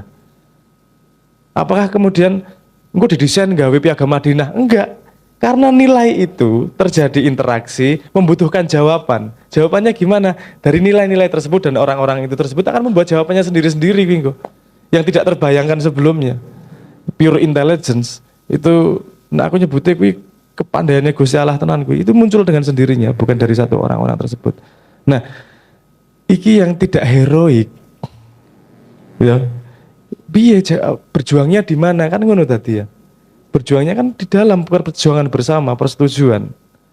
Karena ketika satu society, satu tidak mengikuti nilai yang berbeda, emergence-nya pasti nanti juga berbeda. Nah, sing iso ndelok emergence itu, yo butuh apa jenenge sudut pandang, cara pandang, resolusi pandang dan kedalaman pandang yang apa jenenge berbeda. Nah, aku cuman memberi mbatan itu aja sebagai referensi. Oke, matur nuwun, kuwi respon saya. Oke, saya waktu masih sedikit nih, sekitar 20 menit saya nurusin Pak Muzamil kemudian ke Sabrang. Jadi di Serang waktu kita ma'iyahan di kumpulan para aktivis yang pro Jokowi maupun yang pro Prabowo, pro Gatot, ya. Ada pertanyaan mirip seperti itu. Kalau memang pemimpin yang zalim ini adalah ketentuan Allah, maka kita mau apa? Gitu. Nah, saya ambil terminologinya aja pertama. Kan Allah itu menyikapi manusia dengan 5 macam klausul. Yang pertama, memberi perintah. Bisa berupa hidayah, bisa berupa karomah, bisa berupa ide, ilham, dan seterusnya. Jadi memang Allah sendiri yang perintah. Nomor 2, manusia berkehendak, manusia punya kemauan, manusia punya program, Allah mengizinkan. Jadi yang kedua izin. Yang ketiga, Allah membiarkan. Allah tidak berurusan sebagaimana hadis kepada Abdurrahman itu, yang jangan minta jadi pemimpin itu. Sebab kalau kamu minta jadi pemimpin, kamu mencalonkan diri, maka Allah tidak ikut-ikut, tidak ikut campur terhadap urusanmu, tidak nolong, tidak menghukum dan lain sebagainya. Karena nanti tinggal ditunggu di neraka. Yang nomor 4, bombong, apa ya? Istidraj ya. Istidraj. Jadi fi qulubihim maradun fazadahumullahu marada. Kalau orang membiarkan kecenderungan untuk memelihara penyakit di dalam hatinya, maka Allah menambahi penyakit itu. Jadi ada klausul bombong atau ngelulu. Yang nomor 4 adalah idlal. Allah memang menyesatkan kalian. Nah, dengan sebab yang seperti Anda tanyakan tadi. Nah, jadi sekarang kalau ada pemimpin yang Anda sebut zalim itu yang mana? Apa ini hidayah Allah? Apa perintah Allah? Apa ini kita sendiri terus Allah mengizinkan, lah kue dhewe sing milih itu. Nomor 3, ya sak karep-karepmu kono kan itu. Sing nomor 4, ayo tak surung malahan. Nah, kue sok ngono kuwi, nah gitu. Nomor 4, kue tak sesatke kue kan, tak jelomprongke kan gitu. Itu. Nah, yang mana gini, simpan dulu pertanyaan ini untuk kita jawab bersama dengan pertanyaan yang lain mengenai pertanyaan yang lain tadi. Nomor 2, saya itu tidak begitu, saya itu husnudzon kepada Allah apalagi ya, dan kepada bangsa Indonesia. Terminologi yang lain begini, Anda itu kalau menerima sesuatu itu mungkin ujian dari Allah, mungkin hukuman, atau mungkin peringatan. Jadi yang paling ringan kalau diperingatkan berarti Anda masih disayang Allah, dieleke dandanono. Utawa diuji panjenengan kowe wis rada kuat diuji. Gitu ya. Utawa kowe dihukum. Nah, ada peringatan yang tidak diperhatikan oleh manusia akhirnya ditingkatkan menjadi ujian, dan ujian tidak digarap dan tidak dikerjain oleh manusia akhirnya jadi hukuman. Nah, ini salah satu yang ada kemungkinannya di Indonesia adalah lagu iki wis diuji kaya ngono ya tetep ndau wae, tetep tidak perhatiin, akhirnya semula Anda diberi pemimpin zalim itu untuk menguji Anda. Tapi akhirnya karena ujiannya tidak dikerjain, Anda malah menikmatinya, akhirnya dijadikan hukuman. Jadi Anda sedang dihukum ini sekarang, dan puncaknya 2019 itu adalah ketok palu hukuman berikutnya. Gitu. Yang lebih parah. Gitu. Kalau kemarin cuma hukuman seumur hidup, 2019 hukuman mati. Kan gitu. Nah, ini terminologi kedua. Tapi saya tidak bahagia untuk menceritakan penderitaan dan kebusukan. Jadi saya akan ambil sisi yang lain, jarak pandang dan sudut pandang yang lain.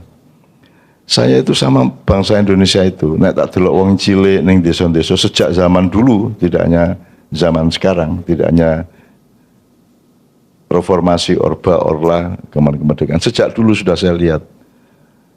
Wong Indonesia janjane kan menggari njupuk tiket untuk masuk surga.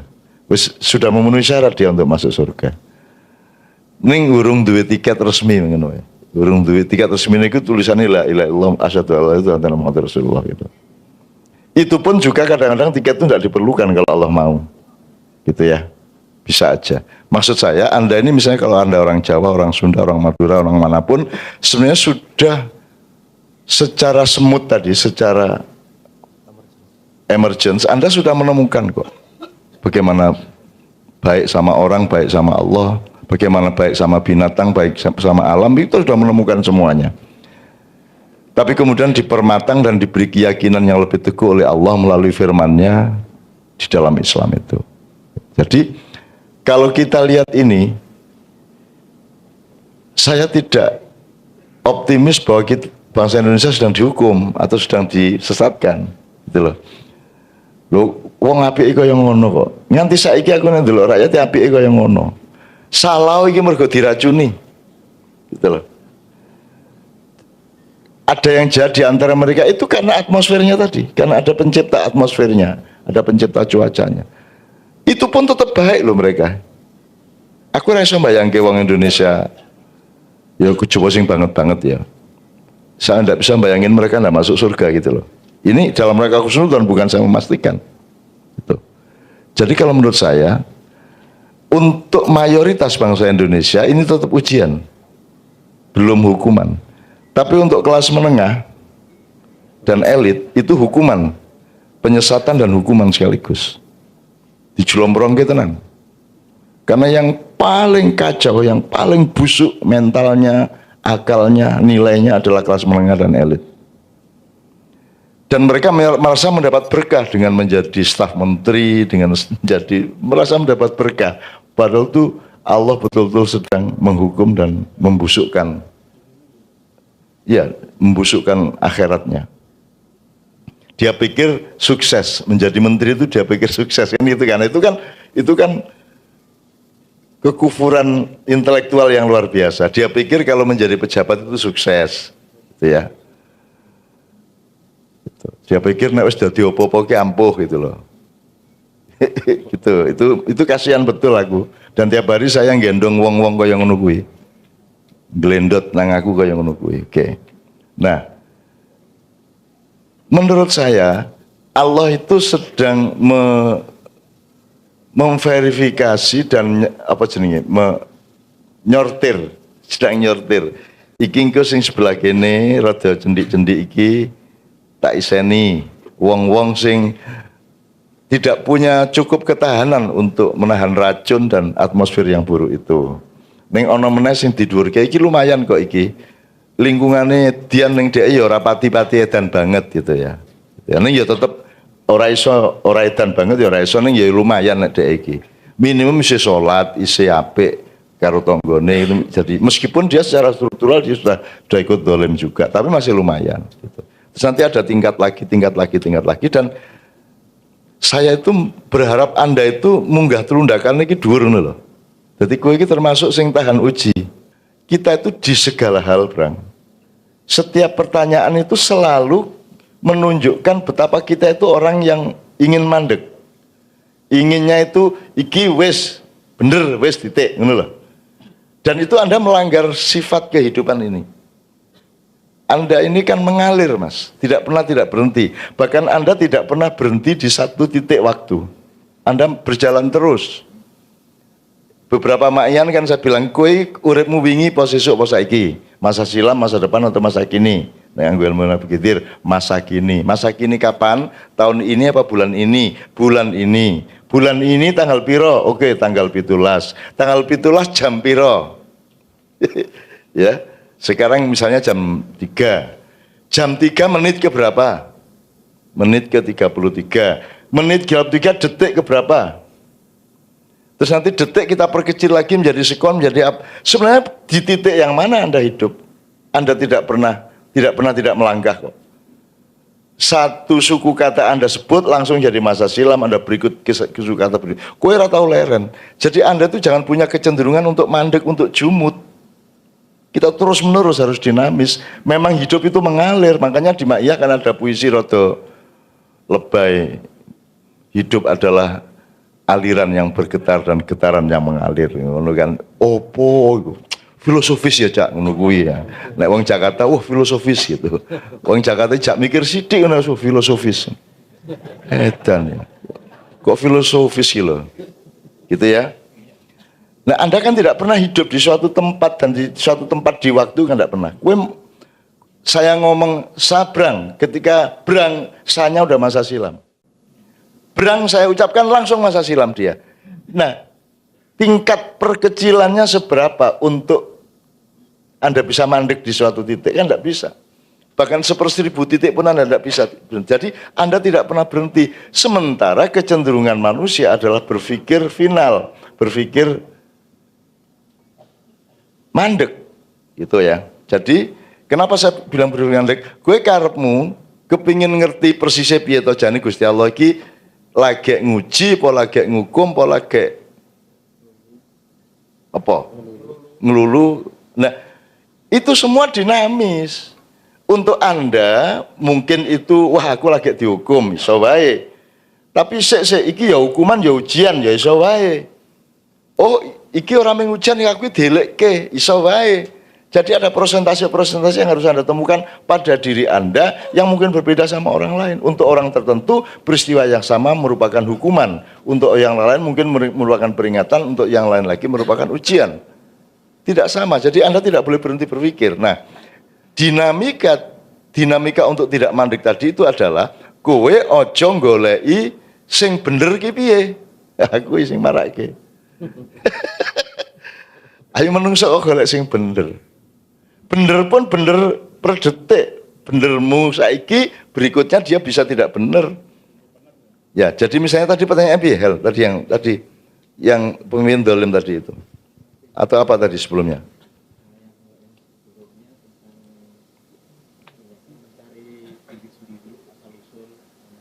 Ya, oke.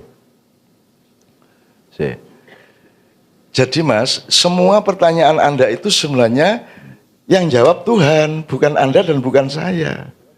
Ya karepmu Gusti Allah, gitu, langsung gitu. Ya memang kita salah satu yang harus kita sabar itu ya wes bertahan dalam kesabaran. Urung ngerti ki saiki sing bener sing ndi. Gitu loh. Tidak bisa kita pastikan surga, neraka, baik, buruk, tidak bisa. Yang penting kita tiap hari jangan nyakitin orang, jangan nambah masalah, jangan memecah belah, jangan memfitnah. Itu kan jelas. Gitu loh Mas. Itu saja. Memang hidup itu cuma begitu itu. Nah, setiap orang ini merasa tidak aman kalau tidak, wah iki sing bener. Loh, nek sing bener-bener dalam arti teknis gampang, sholat 5 waktu bener angger pada waktunya ngono ya. Jumuan bener, rabi bener, gaya anak ya bener, angger aja ning gerdu. Itu ya. Kalau bener-bener relatif ya bener-bener relatif jenenge barang ya. Itu relatif dalam ruang dan waktu itu banyak ya syariat Islam ya toh. Bahwa kita ini pilkada, bahwa saya ini benar makan nasi, ya iya memang. Ya tapi kalau Anda menginginkan pertanyaan-pertanyaan tadi itu bersifat seperti nasi, oh ini benar nasi maka saya makan. Tidak bisa. Tidak bisa, makanya tidak bisa memastikan surga dan neraka. Saya bisanya husnudzon. Saya tidak mengatakan Anda pasti masuk surga. Tapi saya juga ingin membantah bahwa Anda masuk neraka. Boleh toh? Mau aku nek kowe mlebu neraka. Mumpun ngoten to Gusti Allah mbok sabar bocah-bocah wis gelemakian nganti jam 3 esuk. Engko jam 7 ya nyambut gawe kurang apa lek ngabekti teng jenengan mesti dilebok neraka kok ya sadis ngono. Kan gitu kan. Nah, kalau itu kan la Allah ya. Berharap mbok menawa sapa ngerti meng ngono urip ki meng kuwi Dek. Hidup itu hanyalah Allah. Semoga mbok menawa muga-muga sapa ngerti mengono kita. Gitu loh. Kecuali yang relatif-relatif tadi, bener yang relatif itu. Tuh. Nah, oleh karena itu enak kita andaikan dulu dijadikan semut. Nah, wis ngene iki kan kebingungan. Ya toh? Nah, ngene iki kebingungan, dikai akal ning ya ora tekan, ya toh? Ya toh? Sinau ya malah luwih sekolah kok malah jadi piye to iki aku sekolah kaya ngene hasilnya kan gitu. Nah, itu sebabnya yang saya ke Sabrang ya, itu sebabnya Sabrang menjelaskan tentang emergence. Apa Brang? Jenenge emergence apa gue? Emergency situation. Istilahnya emergency. Nah, itu kita sudah pelajari sejak awal teman-teman dengan dua idiom di maknya. Satu, organisme dan organisasi. Jadi semut itu dia sebuah organisme yang dirimut langsung oleh Allah. Bahkan dia tidak punya kesadaran. Sabrang mengatakan mereka cuma setia, mereka juga nggak setia. Mereka tidak ada tema kesetiaan juga. Mereka itu 100% dikehendaki oleh Allah. Ya malu mayuk marun kalau di Quran. Ya malu mayuk marun ya begitu itu semut. Kalau semut dikasih kesadaran sedikit bentrok sudah. Sama dengan manusia. Nah kita ini kan kalah oleh akal kita sendiri. Apalagi di Indonesia akal itu kata kerjanya adalah menipu. Yaitu ngakali. Ya sudah mau bagaimana, kapan kita latihan baik? Wong akal untuk ngakali. Padahal mengakali itu kan benar. Mengakali itu artinya ayo kita akali padi supaya jadi makanan yang enak, maka jadi nasi. Ngakalinya pakai ditutu, diliwet, yang begitu, itu ngakali namanya. Tapi dalam bahasa Indonesia mengakali ya ngapusi. Aku mau diceritani Rampak. Jadi Jember itu kan ketua OSIS, Rampaknya itu ketua bidang apa dan jagoan di sekolah di ranking, terus malam di kamar dia ketua kamar. So kan kue ketua kamar, kepala kamar kayak piye to. Wong kue ngelempit sarung keset. Ya toh. Kue iki anduk kowe kok klumbruke. Orang mesti lali kok bisa ketua kamar piye kan, kamar di pesantren itu kan ketertiban, ketekunan itu kan, terus piye? Yang enggak tahu guru-guru itu nganggap saya itu paling tertib, paling rajin. Lah kok iso? Ya tak apusi dia bilang gitu. Kok apusi piye? Pokoknya kalau guru memeriksa itu saya duduk langsung di depan lemari saya. Saya temuin di depan lemari saya ketika pemeriksaan sehingga dia tidak bisa buka lemari saya. Kalau lemari saya dibuka kelihatan kacaunya lemari saya. Bahkan kalau lemarinya teman-teman juga kacau, itu sama Sabrang sama si Rampak sebelum pemeriksaan tuh lagi kardus popo sing abot disorongke ning ngarep supaya guru tidak punya naluri untuk bukain barang-barang kotor itu. Oh, iki ngapusi gurumu ngono. Ya ndak ngapus itu siasat yang ngomong ngono. Kurang ajar ya wes. Gitu. Jadi teman-teman sekalian, itu organisme.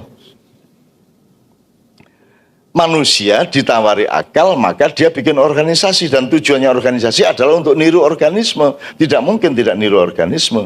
Kamu mencapai dengan organisasi termasuk negara, manajemen perusahaan, manajemen keluarga itu untuk mencapai apa yang diorganisir oleh Allah yang kita menyebutnya organisme, padahal itu ya organisasi, cuman pelakunya Allah. Kita pelakunya kita sendiri dan kita tidak mau ada Allah. Bal-balan yang tidak nyebut Allah, National Geographic yang tidak nyebut Allah, ada ikan yang sangat indah, tidak satu pun Tuhan pernah disebut.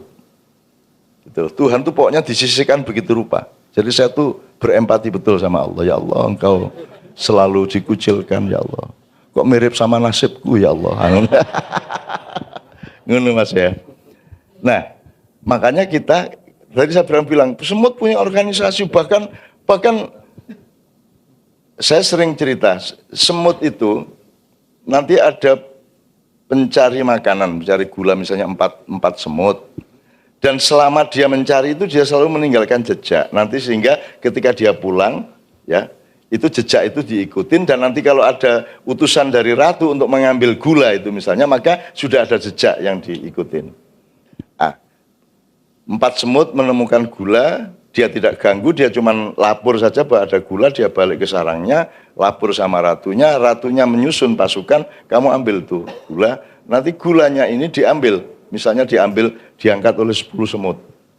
Nanti di tengah jalan, kalau kamu cegat dia, kamu kasih gula ember, dia tidak terpengaruh.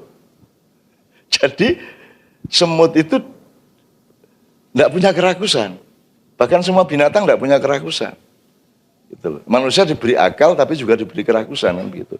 Jadi semut itu dia sudah bawa gula misalnya satu apa ya? Satu butir gitu. Nanti dia ketemu 10 butir yang tidak dia ambil. Lho ngono kok menungso ki aksane takwim lho.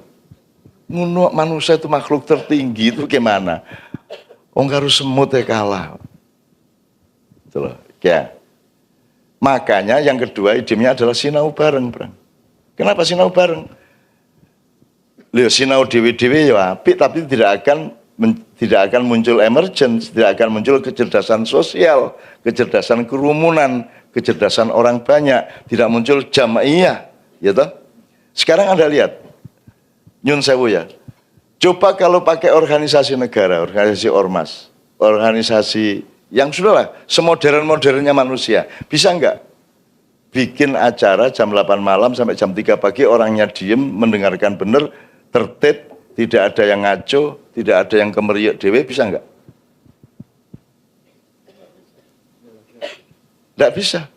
Sudah mau organisasi apa aja, mau PBB, mau Bloomberg, mau Rothschild, mau apa udah, enggak bisa bikin begini. Karena yang seperti saya bilang, karena dipimpin orang pinter. Dipimpin orang pinter, pinternya pinter dewe tadi itu, bukan emergence. Maka Anda coba lihat, seluruh konstitusi yang ada di semua negara dibikin oleh orang pinter, yaitu kaum elit intelektual. Sementara Piagam Madinah dibikin oleh semut-semut. Kan begitu. Itu ya. Berikutnya, Anda lihat tadi Maknya. Misalnya terutama di Jawa Timur, itu kan sistem keamanannya pernah dirapatkan? Pernah ada aturan dari saya? Pernah saya perintah, kamu jadi panglima, kamu yang mengamankan. Tapi kan tidak ada pengamanan insya Allah ya, melebihi Maknya. Sampai-sampai si Karim menulis disertasi mengenai Maknya security, ya sebagai tawaran internasional ada beliaunya. Kan begitu. Dia nulis skripsi di Belanda soal itu. Karena iki semutnya iki jajar-jajar dewe, begitu paling depan berarti kamu tentara, kan gitu. Gitu? Langsung tentara. Dan begitu kamu di belakang, kamu menjadi asisten tentara, ibu-ibu dan anak-anak kamu kasih jalan kapan saja, di mana saja. Dan tidak ada yang tidak ikhlas. Coba bayangkan, nyun sewu saya nggak nyebut, yang namanya tentara, polisi, dan satuan-satuan tugas itu, satgas-satgas itu. Coba kemarin di Madiun itu. Jadi kalau Maknya itu kesadarannya membuat ruang. Jadi kalau saya jalan menembus ribuan orang, itu mereka membenggang gitu loh Mas. Sehingga saya jalan. Kalau satgas lainnya, itu sibuk gandeng saya. Jadi aku wangel melakukan Mas. Gini. Jadi dia niatnya bukan memudahkan, niatnya dia ingin memonopoli saya. Niatnya kapitalisme. Sampai ada cerita mengenai Indonesia, saya tuh dapat pemandangan tentang Indonesia itu, pokoknya ada satuan pokoknya satuan pengaman gitu di padang bulan kayak gini nih. Kalau selesai acara waktu itu belum ada Maknya, sehingga belum ada organisme semut tadi. Dikerubungi ono sing kopi, ono sing sembarang mesti. Aku pernah digerobokan tuh Mas, sak klambiku iki dijupuk Mas. Mek kari celana karo kaos, sandalnya dijupuk. Jadi aku mlebu kendaraan tekan Pekalongan lagi tuku sandal jepit. Wis dipek kabeh pokoknya. Ini tiba-tiba ada yang loncat dari belakang, set, ambil peci saya. Wah, kepala keamanan, enggak boleh itu, haram itu. Nyuri, jambret namanya, dikejar sama dia. Wah, terus aku sibuk salaman, sebentar kemudian, udah sudah, saya pegang lagi. Untuk saya ya. Coba piye. Ya itu Indonesia banget, ya itu reformasi. Reformasi ngono kuwi tak pikir iki jatuhin Soeharto karena membela kebenaran dan membangun kebaikan. Jebul nggo kula damel kula nggih Cak. Wah arek-arek ya aku ngguyu cek iki anakku ya Allah Indonesia banget kayak ngono. Dan itu komandannya loh Mas. Ini Cak, sudah serebut nih Cak. Ini sudah beres Cak. Ganggu kula ya. Apa arek-arek gitu yang sekalian ya. Jadi menurut saya Kita itu tidak meningkat menjadi malaikat, kita turun menjadi semut. Nah, apa ya? Turun jadi semut itu malah apa itu? Terus raiso kowe berantas semut ning dunya raiso. Ayo raiso semut diberantas gitu loh. Kita nggak belajar ke tikus loh ya. Tikus yang tidak bisa diberantas, apalagi yang tidak bisa diberantas? Nyamuk, lalat. Untung Sabrang kepekaannya kepada semut dan kita kan asik. Kita ini cuma semut. Gitu loh, semut ireng, ojo anak-anak sapi. Ya, semut ya anak semut. Sebab nek sapi kowe engko dijak nyebrang kali Gerawan jur kowe engko dikelui nek cara Jawa dikeloi terus kowe diperbudak untuk bajak untuk segala macam. Lah kuwi wis enak-enak semut-semut ireng kok anak-anak sapi. Poconan kayak kalimat berikutnya, betapa kita menjadi budak akhirnya.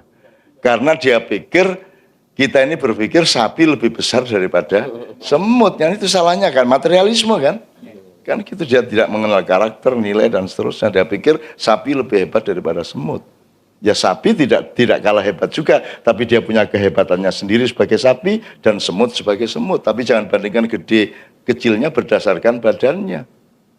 Itu. Oke, jadi saya senang sekali Anda sudah menjadi semut-semut.